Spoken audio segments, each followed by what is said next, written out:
back, and we're moving into our second conversation for today as we discuss Early Childhood Stimulation Month. That's what's celebrated in the month of March. And we have with us two representatives from the Ministry of Education.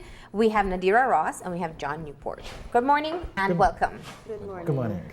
Now, this is especially an important topic for us. I think we've been talking about how we can help to raise children in a better environment, and more we've been hearing from the Ministry of Education just why we need to focus as much attention as we can on children 0 to 8.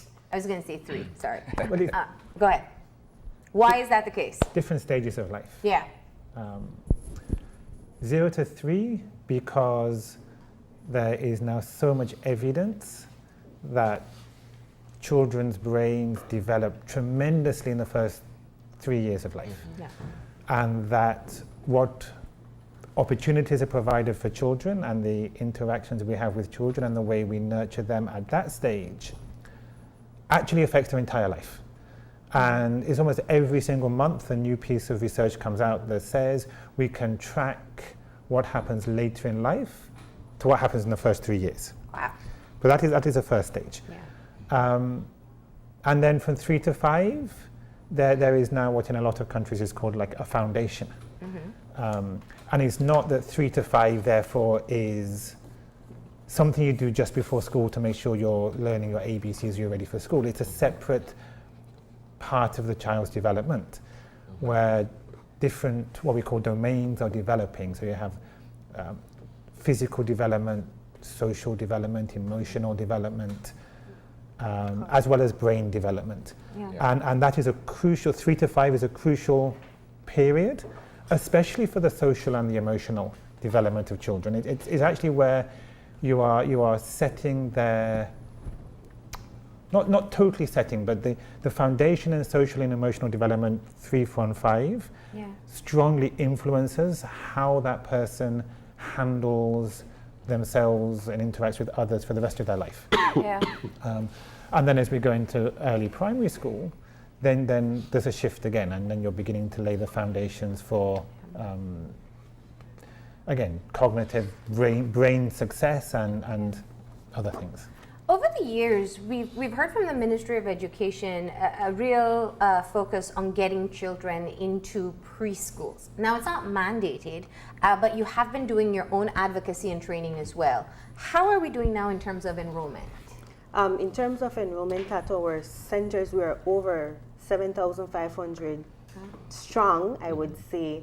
And of course, that number can increase. Mm-hmm. What we're trying as a ministry right now is, one of our pushes to increase access, because what we've noticed is that the children 3 years old are still not accessing preschool as how we would want them to. Mm-hmm. And one of our biggest move right now is to let parents understand the importance of not just sending your child to preschool for 1 year, but sending them to that 2 years, and that foundation, like Mr. Newport said just now, will definitely be a foundation that will be laid, and that child will use that stepping stone, to be that lifelong learner that he or she should be, right? Yeah. Do you find that it's perhaps sort of like a regional thing in the sense of urban versus rural, where you have in the urban environment people focus on education at an earlier age, one would argue, versus someone who is perhaps in a village where the preschool is not as accessible or it doesn't exist? Well, it is both, in that it is regional because you see different patterns north and south and east and west, and it is urban rural. But from the ministry side, we are asking ourselves, how can we at least give every single child the chance to go to preschool? One thing we do actually very well is compulsory schooling starts at 5. Yeah. In many countries, compulsory schooling starts at 6. And so when you see a country says, oh, we have 95% of children at preschool, they're actually talking about the same as our infant 1. Yeah. And that is no small thing. And one of the things we have to do is really think carefully about the experiences the child has at infant 1. So the infant 1 is more like preschool Yeah. than it is kind of the formal education you get further up. And we will do that over the next several years. We will start to rethink the curriculum and rethink practices to make infant one more age appropriate for the fact it's 5-year-olds. Yeah. But then the next question, how do we get every single 4-year-old the chance to access? We need more buildings, and through collaboration with the Caribbean Development Bank, we are building 22 new preschools. Excellent. But that even that doesn't get us there. Yeah. We are looking at a project to bring preschool education to the small rural communities where they're so small we'll never build a preschool. There might only be 2 or 3 or 4 children of that age. But that doesn't mean that we don't have a responsibility to reach out and provide some kind of preschool education.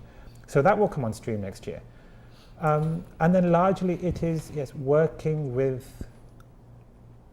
things like Child Stimulation Month to raise awareness that sending your child to preschool is one of the ways that you can increase that child's positive development and make sure they're going to grow strong and good and well equipped for life. Yeah. What is the importance or significance of Child Stimulation Month? The importance of Child Stimulation Month is to increase public awareness as to what is it that we do at preschool.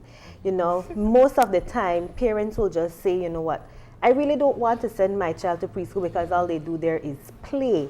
But then, you know, that whole misconception of really what play is, you know, will then be answered. If you send your child to preschool, you will see there, you know, that it is not only play, but it is structured play and a play that is meaningful. The child will get to explore. The child will get to do things, you know, while playing that would be something beneficial to not only him or herself, but, you know, to others around. Yeah. So, you know, letting the child go to preschool is not just as a watch my child while I am, Daycare, you know, at daycare. Yeah. You know, it's more than that. You know, we try to develop and let the child meet milestones, developmental milestones that he or she should be able to meet, you know, as they progress through their early years. In fact, that's part of your theme for this month. It's focused on play.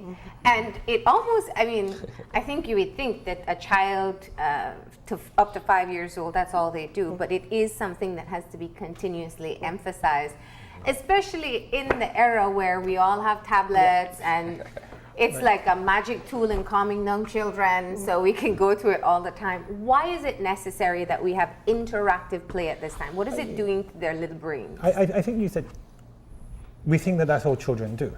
I think given the choice, that's what children would do. Yeah.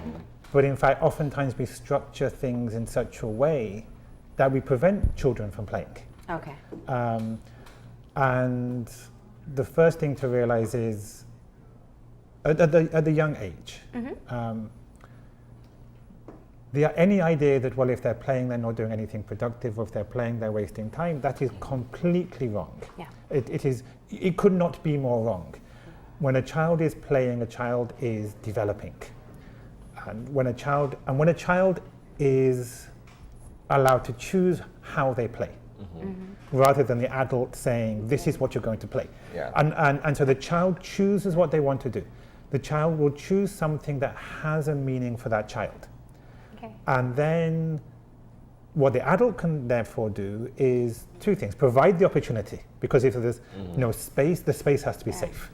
If there's nothing to play with, the child will still play, but you can provide what the kind of thing the child wants to play with. And then, and this is a message we also have for our preschool teachers, when the preschool day starts with a period of free play. The children can go in and choose what they want to play, and the teachers can lay out the different toys or equipment and whatever. The child has to choose what they want to do. The child has to choose when to stop doing one thing and do something else. Yeah. The child has to choose whom to interact with. But then the adult can do little things to make that play more meaningful. Yeah. And this is where the real skill comes in.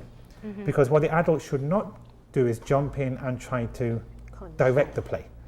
or try to jump in and say, oh, well, if I have the child doing this, then the child is going to start learning some mathematics. The child is then going to switch off that play, and then is going to get the wrong messages. And then what can happen over time is the adult jumps in too much and is too directing. The child then is always looking for direction. And then the child becomes teacher dependent. And then throughout their entire primary school life, they're teacher dependent. And then as adults, authority dependent. Right. And then we start to see some of the issues we have in our wider society. And I love that you said that, because I've actually heard, and I think it may have been right here on Open Your Eyes with Ministry of Education, talking about how sometimes the challenges are even the schools that, or the challenge comes from the pressure the parent puts on the schools. Because the parent says, well, my child's been coming to preschool for 1 year and she can't even write a letter yet. Or she can't, or he can't be able to sing a whole song. Well, maybe not sing a song, but be able to spell his name yet. And so they have that external pressure to meet particular markers throughout their education. And how do you break that trend? So what are the characteristics of a child that does well in school? They're emotionally secure, or in control of their emotions. They are socially adept in that they can negotiate the very complex ways in which human beings interact with each other. They are linguistically adept in that they have had a chance to develop language. They understand things like when it's my turn to do something, when it's not my turn to do something. They are able to be, they're creative. They're able to solve problems. They're able to be, like, let's take something like this, and a child will play with this and begin to investigate the properties of this. And if you give a child a pair of scissors, one of the properties is how much can I cut it up, or what happens when I drop it in water. But that is almost like the child being a scientist. So a child who plays can handle materials, can investigate materials, can interact, can control emotions, understands what it's like to lose and to win. And all of that is in place, that child will do well in school. The child who hasn't had a chance to develop that, but who has been forced to learn ABC prematurely, is likely not to do so well. So that is the message we want to get across, is how you stimulate children, how you play with children, how you interact with children, is then the academic success will follow naturally. Yeah. And in terms of working with the educational institutions? In terms of being able to ensure that they're play-centered in their approach? Like John mentioned earlier, the whole timetable for that preschool experience, is structured in such a way that that child will transition from activity to activity through that play-based method. So I am moving from that self-chosen activity into the teach lesson, but the teach lesson will not only be teacher directed, it should be student centered, that my learning happens on my account, and you, the teacher, just facilitates that learning. You're there, your role is to facilitate my active learning. You understand? So in our preschool centers, what we try to do is allow teachers to let the little ones be who they are, and let that learning happen through them, as opposed to you directing their learning. They're the ones actively learning and directing their own process. You can't force a child to play. That's it. I was going to say, this is a major shift. It's like when, we're trying to convince everybody to believe, or no longer believe, that we must be structuring children into everything that we feel they need to be doing at this time. The idea of having a child self-direct or choose if they want to play, learn, sing is probably a hard adjustment for teachers and parents. And for the Ministry of Education. No, we actually spend a lot of our time working out what we think children should learn. Rather than actually letting the child tell us what they need to learn. And especially at the young age, when a child is playing in a certain way, they're telling you something, it's fulfilling a need. So there's something they need to learn. From the moment they're born, children are trying to figure out the world. Yeah. Play is how they figure out the world. If we direct it too much, we put on our idea of what they should be doing. Yeah. And the child will not learn that way. The child will learn much more if they are able to tell us what it is they need. Yeah. Um, So I think- when we go ahead. I think speaking from the perspective of a parent here, oftentimes some of us, based on the kind of jobs that we have, we focus more on the academic aspect of it. We have good jobs, perhaps we're teachers, we're bankers or whatsoever. So we want our kids to, be serious at an early age, and then we overlook the fact that, play is an important part of their development. You just want them to pick up a book and read, or do some math problems, do your ABCs or what have you.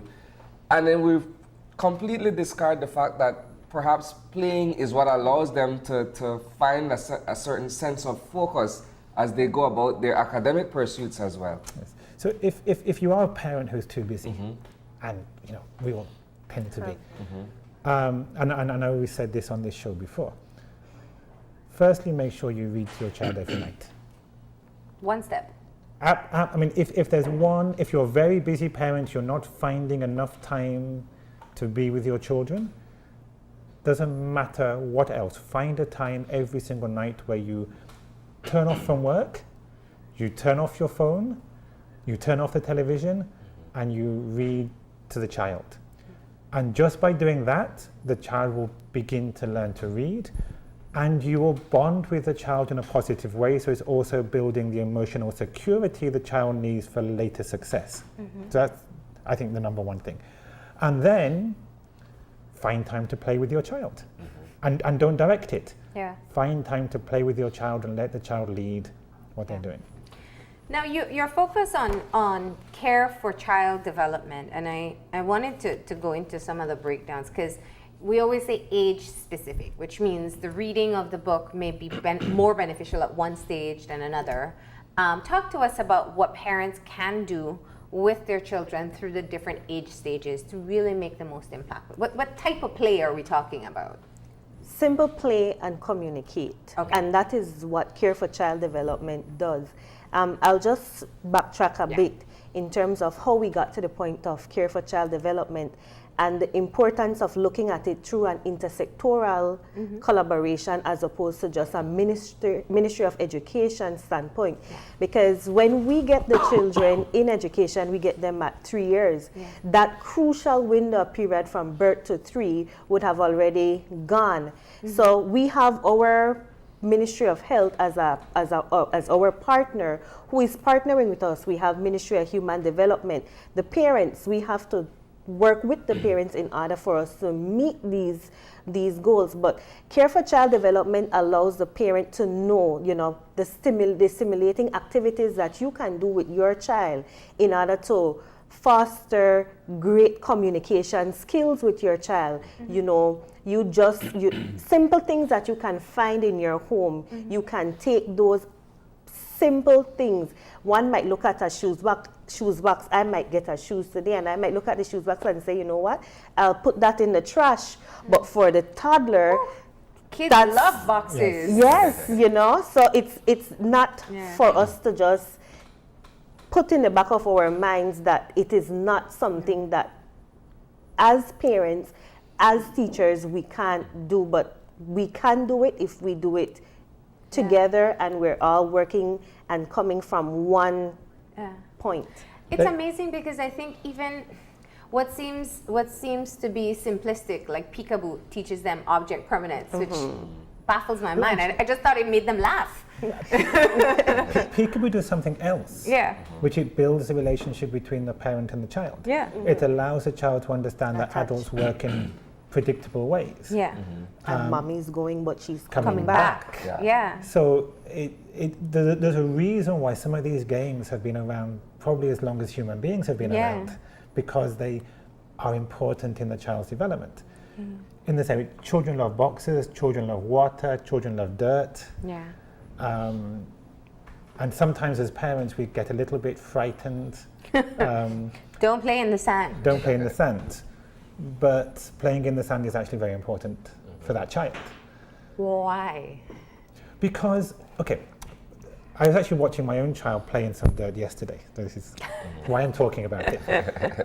And feeling the same urge as a parent to go and lift him up and tell him not to get dirty and Their germs. and I'm going to have to, or my wife is going to have to wash your clothes again, and you're going to have to bathe again.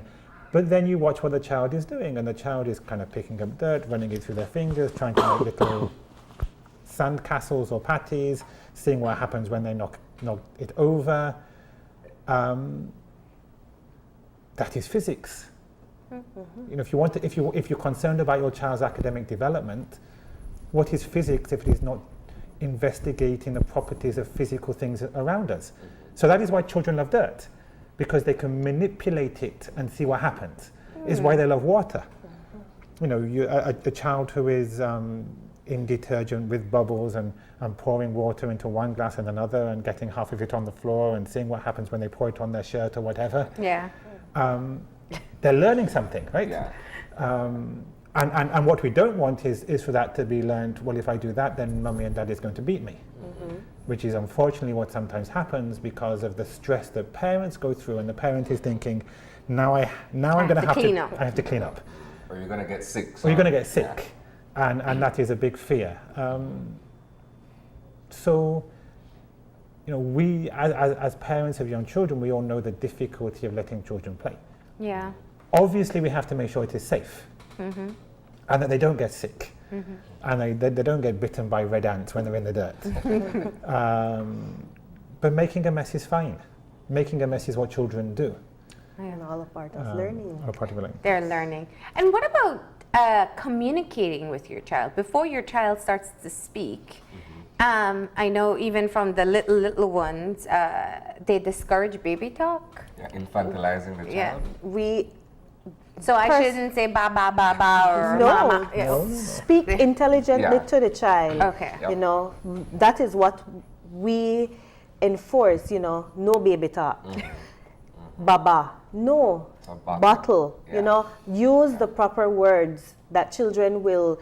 I might not be able to understand it in its context, but then you're using the right word and you're modeling. You're modeling exactly what is, you know, what's the proper word to call whatever object you want that child to be. But the child could say baba because that's how children learn to speak. Yeah. So it's not that you are going to sit there and say no bottle and try to get it out. No. It's it would be a part of you communicating that. Yeah. And what we realize now scientifically is children are forming complex language in the brain before they can say it. Yeah. So when the child is saying something like baba or like gone, they're actually thinking the whole sentence. Yeah. And they're formulating that sentence in ways which are grammatically correct within that language. Yeah. Just we don't know it. And only very, very recently have linguists begun to really understand that. Yeah. So what I hear is that you want to be able to use the right words, but still accept how they formulate them as they go along. So I will always say, do you want your bottle? And when they start speaking, they may say baba, and that's fine. But I'm trying to figure out, like, reading with the child is important. Talking with them using actual words is important. How about helping them with emotional development? Like, what kind of communication should you be having, especially if they perhaps are limited in their speaking capacity?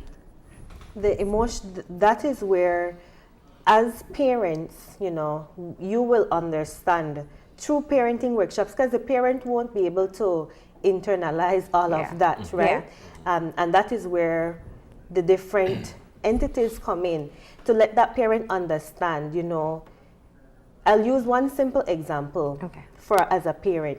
Maybe this morning your child was playing and for whatever reason he or she spilled the milk. Yeah. That in and of itself is a stressful situation, because then now I have to stop what I am doing to go and clean that up.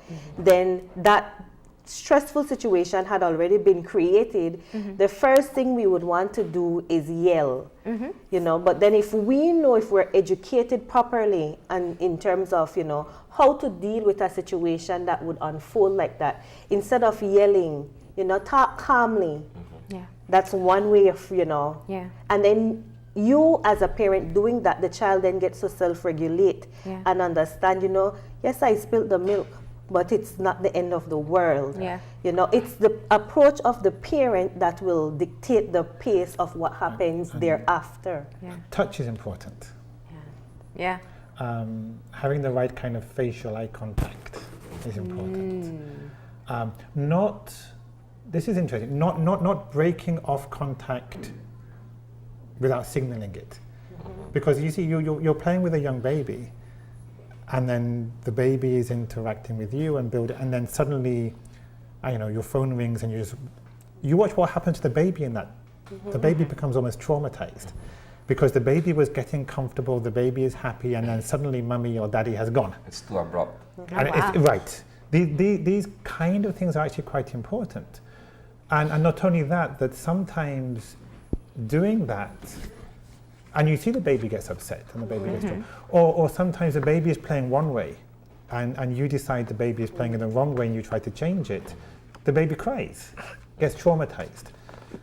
And sometimes this... So you're saying I shouldn't fight with my niece to not turn the page? I'm kidding. No, but it's interesting. But try to figure out why she wants to stay on that page. No, I'm just saying, because I know this is an important issue as well, that when you try to play with a child, I can give my niece as an example. She wants to color this page, and then she decides when we're finished and moves on. Now, as an adult, I'm trying to teach her, no, we need to finish it properly before, but she has already decided we're moving on. So when you say that, I hear what you're saying, that you want them to self-direct, but that's really hard on the adult side where we're taught to complete things because it should be completed. What benefit? What is the benefit in having them make those kinds of decisions? Let me turn this around. What is your motivation?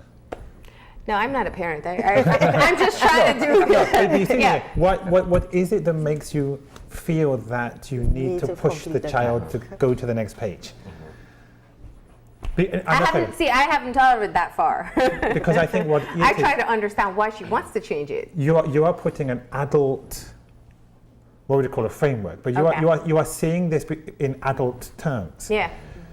What the child wants to stay on that page because the child is still getting something from that page. The interest is still It might be in the color, the shape, to see what happens when you crinkle it, because they've not quite finished processing it. So there's meaning for the child.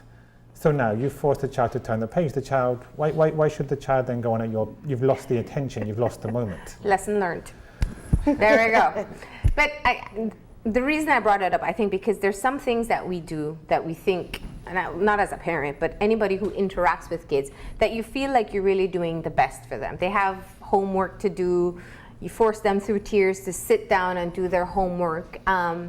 You know, when we talk about having children guide their own learning process, this is a major shift for people mentally. But remember, we're talking about 0, 1, 2, 3, 4, 5-year-old children here. Yeah. Right? We're not talking about someone who has got to take CSEC next week. Yeah. Right? So.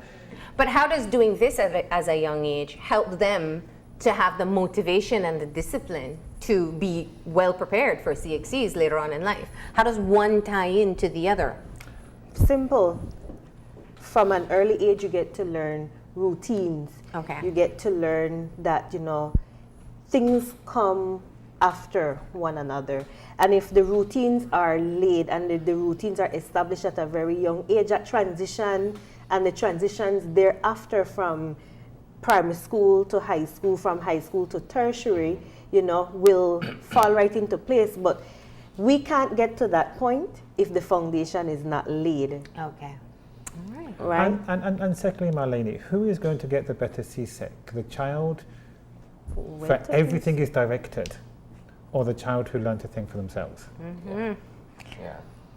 Isn't that what we want to work towards? So go ahead. I think when you look at it from that perspective, it's rather interesting because it can be argued that we're not creating a society of thinkers anymore, where we're not allowing our kids to be able to figure things on their own. We're more giving them specific guidelines, if I may, so that they're only producing what we expect them to produce and they're not thinking critically. Because we have a track for them. We have plotted out their life already. Yeah. And it doesn't So work that's why we're trying to change it now, with early childhood education, with stimulation, and the care for child development that you have been speaking of. If we were to say and you mentioned reading to children, if there's one thing you can do, you can be able to do that. One of the things that also came to mind, because you said 0 to 8, 5 to 8, for example. What can you do to encourage your child to develop those very same critical thinking skills? They're then within a structured system after school, so the school is doing their part. What do you need to do with them at home as well?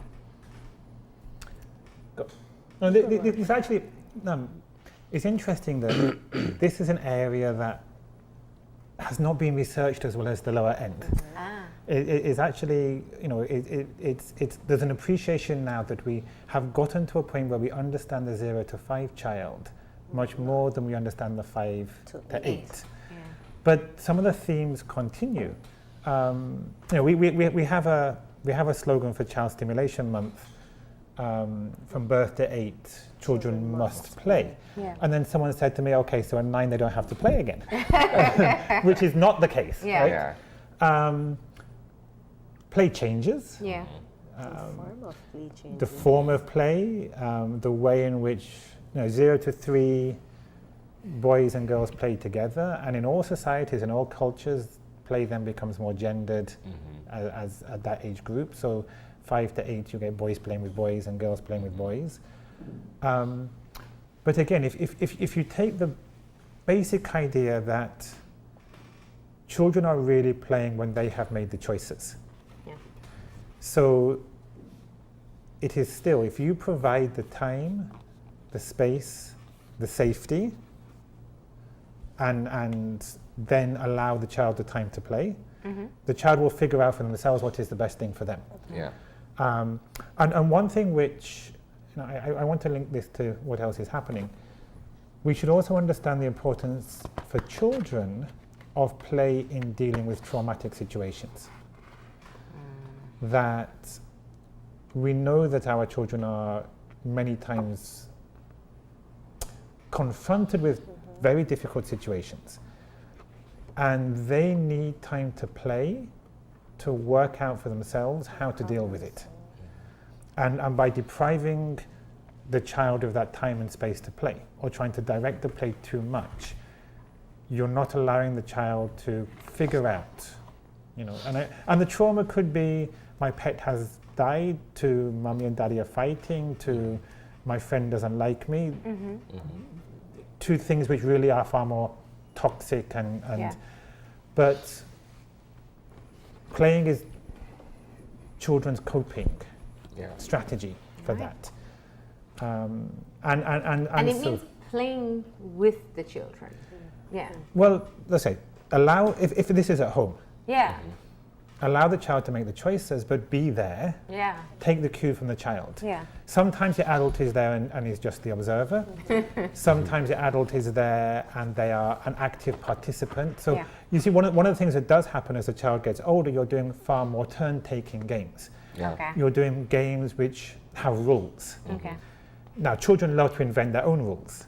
And inventing a rule is quite a creative thing, but that is allowing the child to put a framework around their life. So, you don't say, well, we have this game here and the rule says you're supposed to do this. Often the child will invent the rule and then tell you this is what we have to do.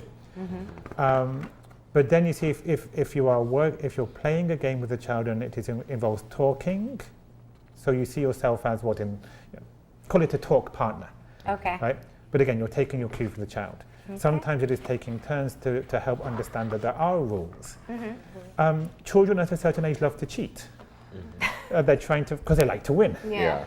And then that gives you an opportunity to kind of say, well, but what you're doing is Yeah. right? You can't do that because that doesn't give me a chance. And children playing together like to kind of encroach on each other, and they like to try to control. And so Yeah.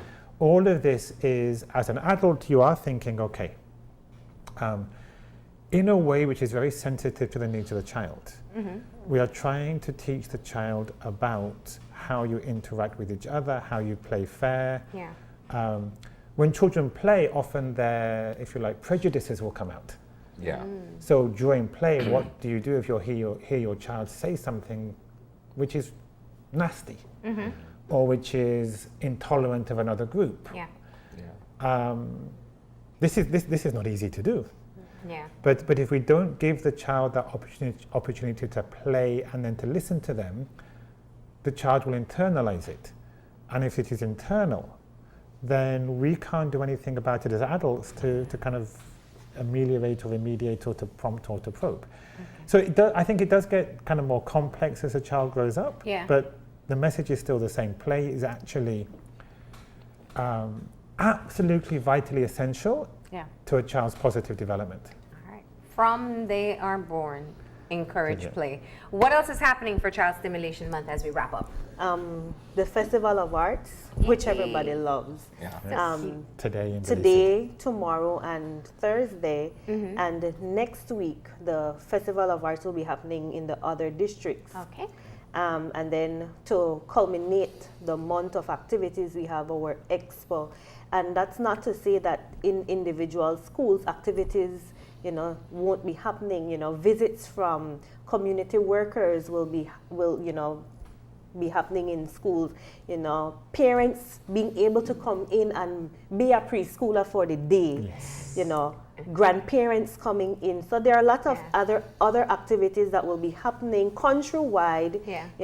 In terms of stimulating. And of course, what we want to highlight is that yes, the month of March is set aside for Child Stimulation Month, but the stimulation doesn't end All year round. in March. Yeah. It happens all year round, and we encourage parents not only March for you to come in and be an active participant in your child's life, but we want that participation to be active throughout the school year, throughout in and out of school. So those are some of the activities that will be happening for the month of March, just to ensure that our children are the front, our children are the face of all of this. Without them, we won't have a future to depend on. Excellent. Thank you so much for being here. I think you left a lot of food for thought for parents, just how they can better interact with their young children. We appreciate it. We're going to go ahead and take our final break, and when we come back, we'll have our wrap up. So stay tuned.